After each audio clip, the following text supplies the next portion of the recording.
सदाबहार का फूल अक्सर आदमी लगा करके रखता है आदमी।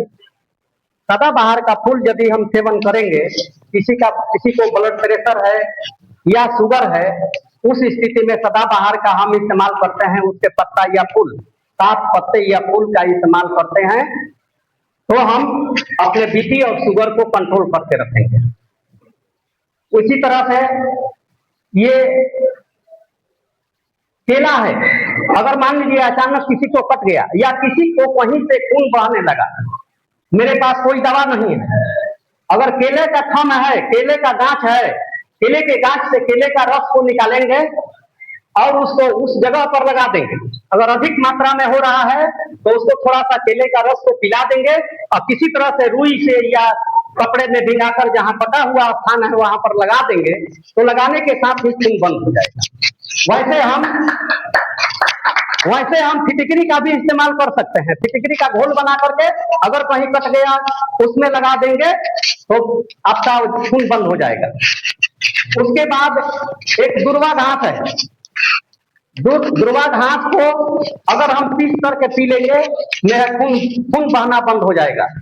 इसी तरह से बहुत सारा, माने जितने दिखाई दे रहे हैं वो सब औषधियां हैं किसी न किसी रूप से। किसी को गैस हो रहा है, बेल का पत्ता अगर पीस करके पी ले, बेल के पत्ते से उसका गैस कम हो जाएगा। नीम का पत्ता है, नीम का छाल है, नीम का कोई भी चीज है जिसको इस्तेमाल हम करेंगे, नीम के पत्ते का इस्तेमाल करेंगे, चर्म रोग में वो बहुत बढ़िया काम करने का।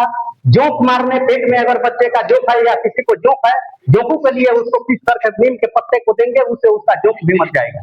बहुत सारा वैसे इसी तरह से पीपल है। पीपल देखिए, पीपल ही एक ऐसा वृक्ष है जो 24 घंटा ऑक्सीजन छोड़ता है। पीपल के पत्ते को अगर हम पीस करके सुबह सुबह उसका कली जो है पीना शुरू करेंगे, तो समझिए कि किसी व्यक्ति को कहीं भी ऑक्सीजन की कमी होने नहीं जा रही है। ऑक्सीजन की कमी नहीं होगी, हर बीमारी में वो काम करेगा। आप लोग देखते होंगे कहीं कहीं कढ़ी पत्ता का अगर सेवन करेंगे तो आप सुरक्षित रहेंगे, आपका ब्लड प्रेशर कंट्रोल रहेगा। ये देखिए सामने एकवन का पेड़ दिखाई दे रहा है। किसी तरह का किसी को बवासीर हो,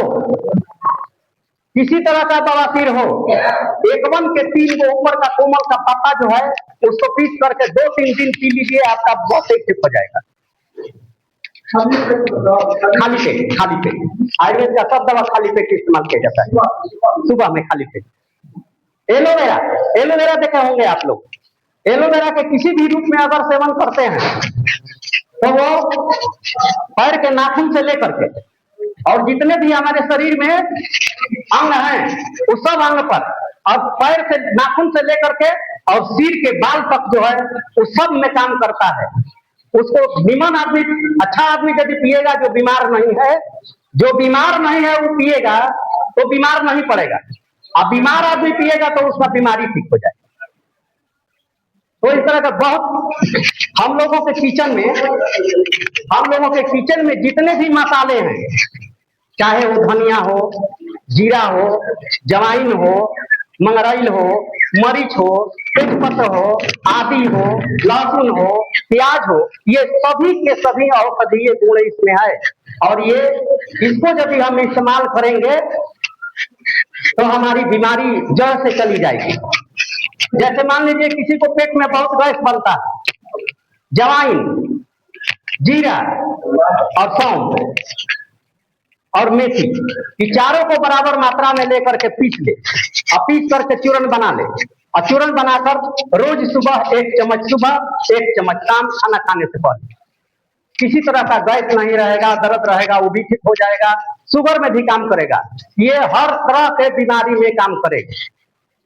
जवाइन, अगर किसी को पेट में दर्द है, जवाइन को फाँक लेंगे, उसमें थोड़ा सा नमक मिला करके तत्काल हमारे पेट का दर्द खत्म हो जाएगा।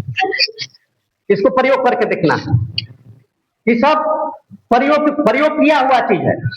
मरीच है, मरीच अगर किसी को घाव हो गया और घाव को जहां मुंह बना दिया है वहां छोड़ करके पीस करके मरीज को चढ़ा देंगे, आपका घाव फट जाएगा और उसका पस बाहर निकल जाएगा।